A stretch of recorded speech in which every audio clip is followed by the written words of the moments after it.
Well, hey, Redemption, what's going on? You can go ahead and take a seat. Jordan, I'm going to steal your music stand here. I'll return it.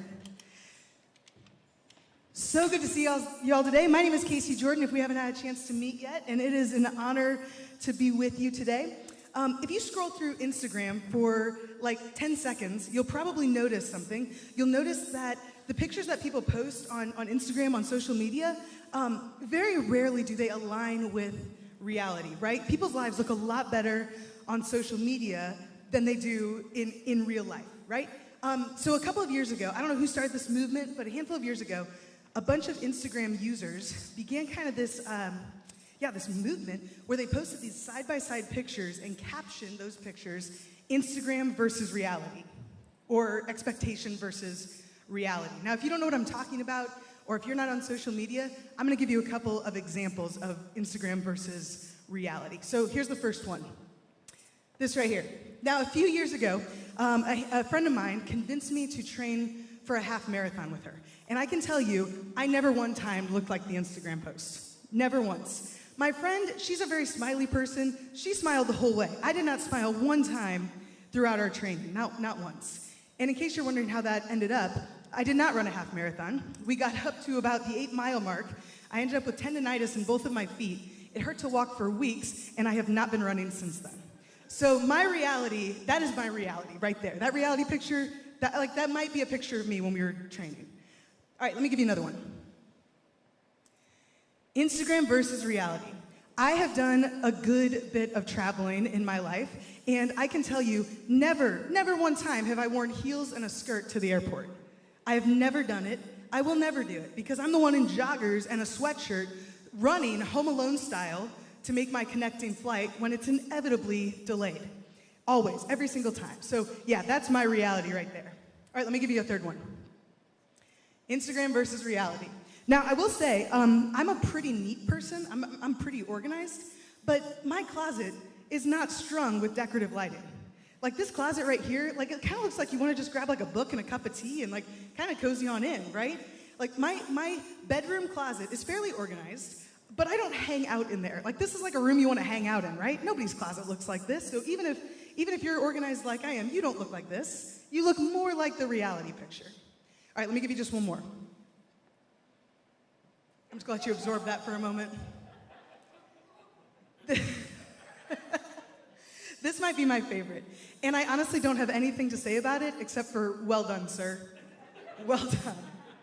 I love that picture so much. That's travel in the pandemic. That's what that is right there. That's what the last year has looked like for us. But here's the thing. We all do this. We all do this. Even if you're on social media, we all do this. We all live in two separate worlds. We've got our expectation world, where the world is as it should be, and then we've got our reality world, where everything is as it really is. We live in these two separate worlds. We're in this series right now called Love Lies, where we're looking at the lies that we believe about love and relationship. And we've been using the story of a man named Samson to kind of draw out some of those lies. So today, I'm gonna take a little bit of a different approach to Samson's story. Rather than looking at a lie Samson believed, I'm gonna use his story as kind of a launching pad to get us into another text that's going to kind of reveal one of these lies, okay? So, here at Redemption, we start in the same place in our Bible every single week, the table of contents. So swing on over to the table of contents in your physical Bible or on your Bible app. We're gonna be in the book of Judges. Judges is the 7th book in the Bible, so it should be kind of near the top for you. And we'll be starting in chapter 16, verse 4. Now, while you're getting there, let me get you a little bit of background to the book of Judges. During this period of time in biblical history, the nation of Israel was ruled by judges. Now, when you hear the word judge, don't necessarily think of judge like we have in our culture. This was a different role. These judges were primarily military and political leaders. They were responsible for protecting the people of God from their enemies and leading the people of God in obedience to him. So that was the primary role of judges. And this guy, Samson, was one such judge. God set Samson apart for leadership from birth. And God instructed him to take this vow called the Nazarite Vow. Now, Corey talked about the Nazarite Vow the first week of this series, but I'm going to go back to it for just a moment to refresh your memory because it really does pertain to today's story. So, the word Nazarite means one who is devoted.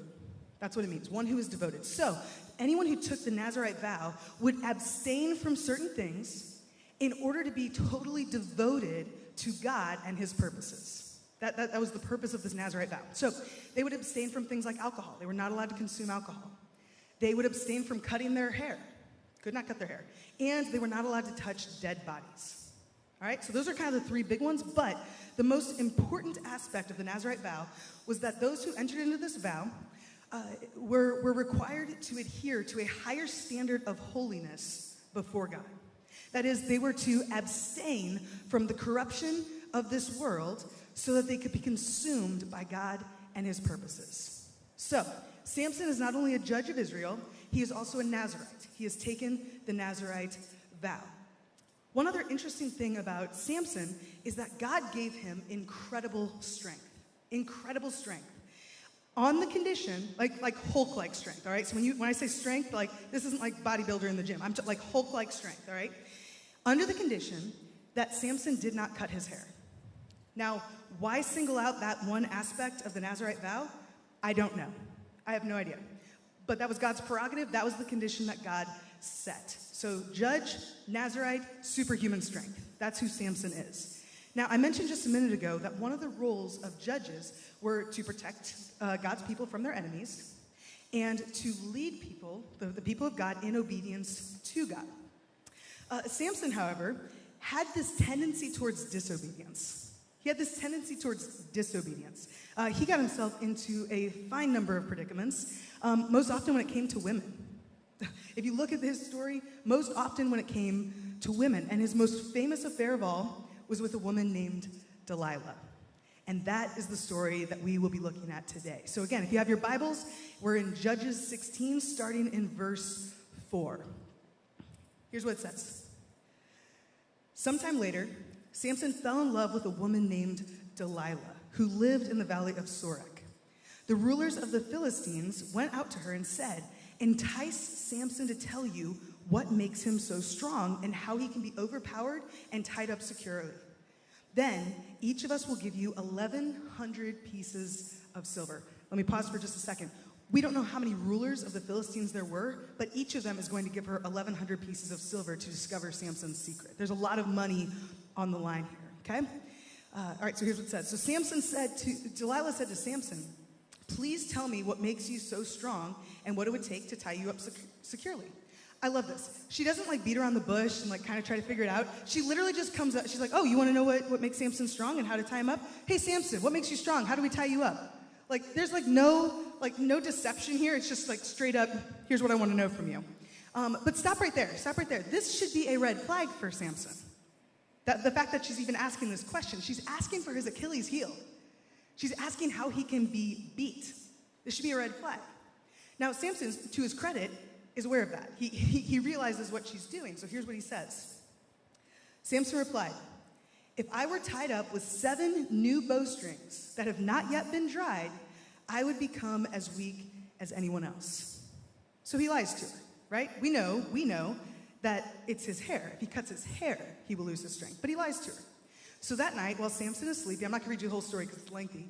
That night, while Samson is sleeping, Delilah comes and ties him up with 7 new bowstrings that have not yet been tied.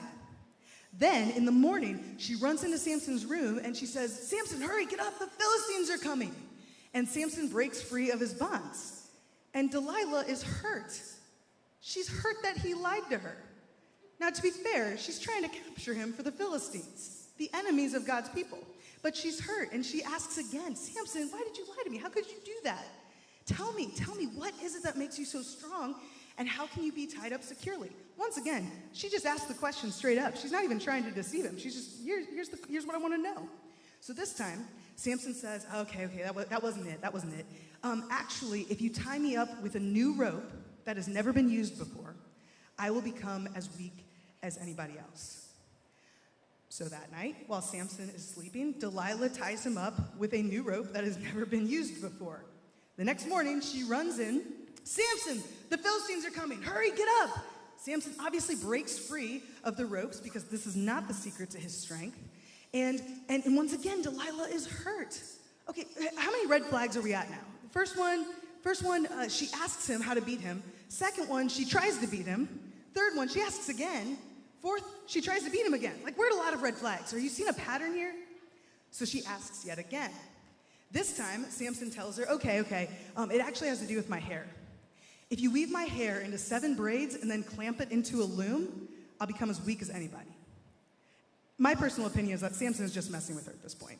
Like, clamp my hair into a loom, then I'll become weak. And so, I'm sure you can guess where the story goes. When Samson went to sleep that night, Delilah comes, weaves his hair into 7 braids, and clamps his hair into a loom. In the morning, she runs in, tells him that the Philistines are coming, and Samson breaks free. So we're at like 6 red flags at least now. Lots of red flags, okay? So she comes one more time, and here's what she says. Then Delilah pouted. She pouted. How can you tell me I love you when you don't share your secrets with me? Cue incredible manipulation. How can you tell me I love you when you don't share your secrets with me? You've made fun of me 3 times now, and you still haven't told me what makes you so strong. So she comes a 4th time, and this time, you're not going to believe this. Listen to what Samson does. Finally, Samson shared his secret with her. My hair has never been cut, he confessed, for I was dedicated to God as a Nazarite from birth. If my head were shaved, my strength would leave me, and I would become as weak as anyone else. You've got to be kidding me, Samson. Like, you've absolutely got to be kidding me. Why on earth would you tell her that? Why on earth would you tell her that?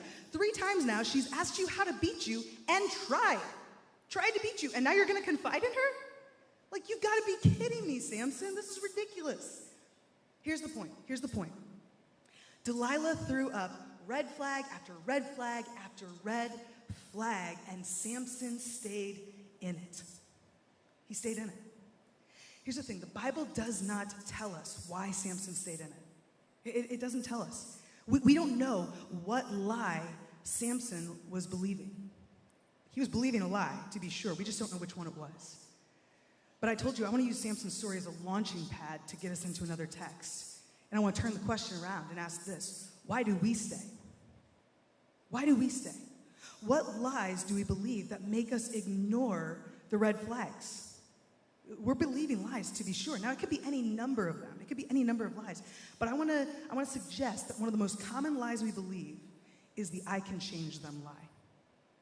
This lie that, oh, you know what? Yes, I see the red flags. I see the red flags, but you know what? She's not going to be like that in marriage. She's not going to be like that in marriage. Yes, I see this thing that actually would be a deal breaker for me, but I'm certain I can break him of it. I'm certain. Yes, there's this major disagreement that we have that actually will alter the course of our life, but I'm positive once we're married, I'll be able to get her to see my point of view. Lies, lies, lies. This lie that we can change other people. Let me show you why this is a lie. In the very first chapter of the Bible, in Genesis chapter 1, we read that God created men and women in his image. That means that we were created to enjoy a perfect relationship with our Creator. We were created to enjoy perfect relationships with one another. And we were created to represent and reflect the heart and character of God to the world. That's what we were made for. And that's a good call. That's a good mission. But then in Genesis chapter 3, a whopping 3 chapters into the Bible, Adam and Eve, the first man and woman, rebelled against God. So that perfect relationship that we enjoyed with God, broken. That perfect relationship we enjoyed with one another, broken. That call to represent and reflect the heart and character of God to the world, now utterly impossible. But here's the thing. We've followed in the footsteps of Adam and Eve. You and I have broken our relationship with God and with one another by our own sinful choices. You and I have rendered it utterly impossible to represent the heart and character of God to the world because he is perfect, and our sinful choices have made us imperfect. We're no longer able to do what God called us to do or relate to him and others the way that he created us to relate. So because of our own sinful choices, our hearts are in desperate need of changing. Now, don't get me wrong here. Your spouse needs changing. Your boyfriend or girlfriend needs changing, absolutely. It's just that you do too, and so do I. And the reality is, you can't change me, and I can't change you.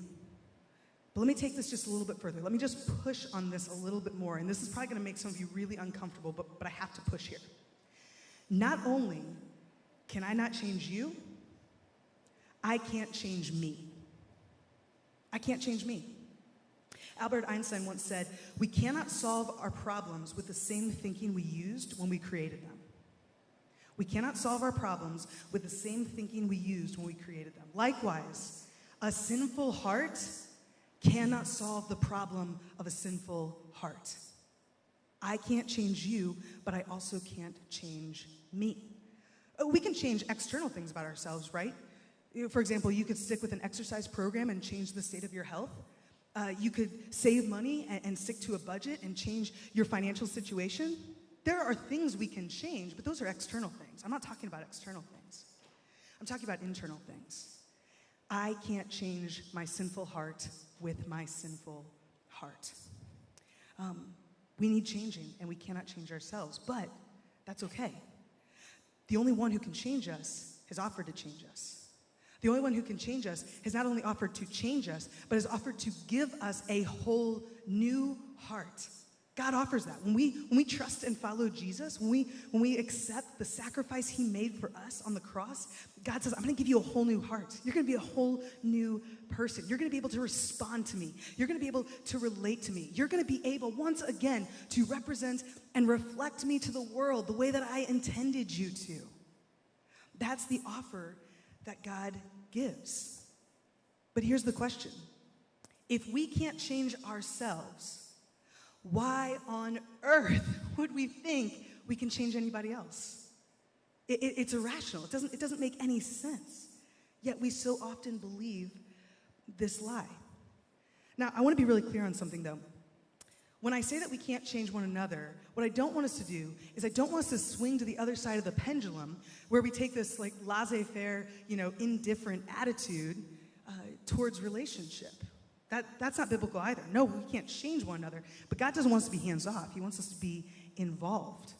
So, now that we've looked at the lie about relationship, this lie that we can change one another, let's look at the truth of what God calls us to when it comes to our conduct in relationships. The truth is that I'm not responsible for you. That is, I can't control you. I can't change you. But I am responsible to you. The truth is you are not responsible for me, but you are responsible to me. You are not responsible for your spouse. You cannot control, you cannot change your spouse. But you are responsible to your spouse. And they are responsible to you. The Bible has a lot to say about our responsibility to one another. I'm just going to give you a couple of examples. We could be here all day if we went through all the things that God calls us to in relationship to one another. But let me give you a handful. John 13:34. We are responsible to love each other. Galatians 5:13. We are responsible to serve one another in love. Ephesians 4:15. We are responsible to speak the truth in love. 1 Thessalonians 5:11, we are responsible to encourage one another and build each other up. Galatians 6:2, we are responsible to share each other's burdens, help one another carry our loads. Colossians 3:13, we are responsible to forgive one another. James 5:16, we are responsible to pray for each other. We have a lot of responsibility to each other. You can't change anyone. You are not responsible for them. But you are responsible to them. And that's our bottom line for today. You aren't responsible for others, but you are responsible to them. If I can put it real bluntly for just a minute, trying to change others is trying to play God. That's his role. That's not our role. And that's a burden that none of us can carry. None of us can carry that burden. It's not ours to carry. But do you see how he frees us from that burden? Think about this. Play this out with me for just a minute. When we receive a new heart from God, it releases us from that burden. It releases us to stop playing God and start being what we were intended to be. It actually frees us up. It frees us up because now I don't have to mold and shape you into my image. That's God language right there. It frees me from molding and shaping you into my image, and instead, I'm free to love you the way that I've been loved. I'm free to serve you the way that he has served me. I'm free to be patient with you the way that he has so often been patient with me. This is good news. This is good news. It means that now I get to be what I was created to be and stop trying to be something I wasn't and never could be. This is good news. It frees me up to do what God created me to do, and it releases us from a burden that we were never meant to carry. Here's the point. If you're dating someone and you're seeing the red flags, don't believe the lie that marriage is going to be different. Just don't believe that lie. Don't stay in a relationship because you've bought into this illusion that you can change those problematic parts. You can't. You can't. If you're married and you've been living under that illusion, I'm going to guess that you've experienced a good bit of frustration. That's my guess. So drop the illusion. Drop the illusion. Stop believing this lie that if you just say the right words, if you just push long enough, if you just nag hard enough, eventually you'll win out. You won't. But even if you do, it will be at the cost of anger and bitterness and resentment. So even if you win, you lose. Even if you win, you lose. So let me instead ask two questions. First of all, where does your heart need changing? Where does your heart need changing? If you've never entered into a relationship with God through Jesus, let me tell you, you're in need of a whole new heart. And he offers that to you. It's incredible news. So start there. Start there. Don't try to fix things for yourself because you can't. So take him up on his offer. Take that whole new heart. Take that whole new heart. If you are a Christian, if you've been a Christian even for some time, you know that even with a new heart, there's still a lot of work to be done. There's still areas of my life that need a lot of change. And so ask yourself that question. Where does my heart need changing? It is really easy to see where everybody else needs changing, isn't it? It's really easy. But to admit where you need changing, that takes a lot more courage, and it takes a lot more humility. So where does your heart need changing? And then second, ask yourself this. Are you trying to take responsibility for people rather than taking up your responsibility to them? Are you trying to take responsibility for people rather than taking up your responsibility to them? Do you spend more time looking at what everyone else is doing, worrying about what everyone else is doing? Do you spend more time doing that than you do worrying about, man, how am I doing loving them? How am I doing serving them? How am I doing encouraging them? How am I doing in my responsibility to them? Those are the questions I would ask you. We all need changing. We have to put to death this lie that we can change one another. We just can't. We have to lay down those expectations. In other words, that Instagram world, that Instagram mindset, we have to lay down our expectations and let them break on the rocks of reality. We have to exchange this lie for the truth of what God says. The reality is we can't change anyone, but we don't have to.